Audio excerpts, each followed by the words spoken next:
जब लोग एक महान जीवन की बात करते हैं तो वे अक्सर किसी असाधारण उपलब्धि को देखते हैं, लेकिन क्या सचमुच महानता सिर्फ दौलत या सत्ता में होती है, या फिर यह किसी इंसान के संघर्ष, उसके दुख और उसके वापस खड़े होने की कहानी में छिपी होती है? आज मैं आपको एक ऐसे शख्स की कहानी सुनाने जा रहा हूं जिन्होंने एक छोटे से गांव से निकलकर पूरी दुनिया में अपना नाम कमाया। इनका नाम है लॉर्ड स्वराज पॉल। इनकी कहानी सिर्फ एक उद्योगपति की कहानी नहीं है, बल्कि एक ऐसे इंसान की कहानी है जिसने अपने दिल के टुकड़े को खोने के बाद भी लाखों लोगों के लिए उम्मीद की लौ जगाई। यह कहानी शुरू होती है जालंधर, पंजाब से, जहां स्वराज पॉल का जन्म हुआ। उन्होंने MIT में पढ़ाई की, लेकिन उनका असली इम्तिहान तब शुरू हुआ जब वह अपनी बीमार बेटी अंबिका के इलाज के लिए लंदन पहुंचे। नियति ने उनका साथ नहीं दिया और 4 साल की मासूम अंबिका उन्हें हमेशा के लिए छोड़ गई। यह एक ऐसा दुख था जो किसी भी इंसान को तोड़ सकता था, लेकिन स्वराज पॉल टूटे नहीं।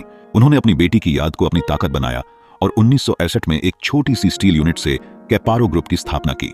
यह सिर्फ एक कंपनी नहीं थी, बल्कि उनकी हिम्मत का एक प्रतीक था। उन्होंने इसे यूरोप, एशिया और उत्तरी अमेरिका तक फैलाया, इसे एक वैश्विक औद्योगिक साम्राज्य में बदल दिया।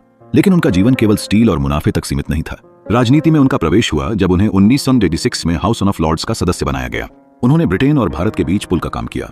उनकी आवाज व्यापार, शिक्षा और सामाजिक न्याय के लिए बुलंद थी। उन्होंने केवल सत्ता के गलियारों में बैठना पसंद नहीं किया, बल्कि वहां से उन्होंने नीतियों को प्रभावित किया, लोगों के जीवन में बदलाव लाने का प्रयास किया। 2008 में उन्हें हाउस ऑफ लॉर्ड्स के डिप्टी स्पीकर के रूप में चुना गया, जो उनके कद और सम्मान का एक और प्रमाण था। लेकिन उनका सबसे बड़ा योगदान उनके परोपकार में दिखता है। अपनी बेटी की याद में उन्होंने अंबिका पॉल फाउंडेशन की स्थापना की। इस फाउंडेशन ने बच्चों के स्वास्थ्य और शिक्षा के लिए अथक प्रयास किए। जब लंदन चिड़ियाघर बंद होने की कगार पर था, तो यह लॉर्ड पॉल ही थे जिन्होंने उसे बचाया और बच्चों के लिए वहां एक विशेष सेक्शन बनवाया। उनके लिए दौलत का असली मतलब दूसरों के जीवन में बदलाव लाना था। यही कारण है कि उन्हें भारत सरकार द्वारा 1983 में पद्म भूषण से सम्मानित किया गया और दुनिया भर के विश्वविद्यालयों ने उन्हें अपने चांसलर के रूप में सम्मानित किया। लॉर्ड स्वराज पॉल ने हमें दिखाया कि सच्ची दौलत आपके बैंक खाते में नहीं, बल्कि आपके दिल में होती है।